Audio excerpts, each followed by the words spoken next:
In this video, I will show you how to insert page border in Microsoft Word document.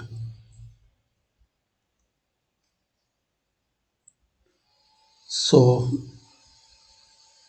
click here, insert, design and border, select box, select any style, color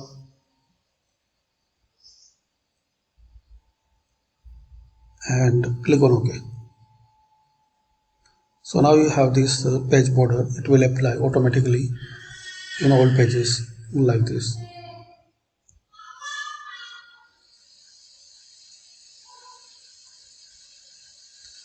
So this is the way you can insert the page border in Word document.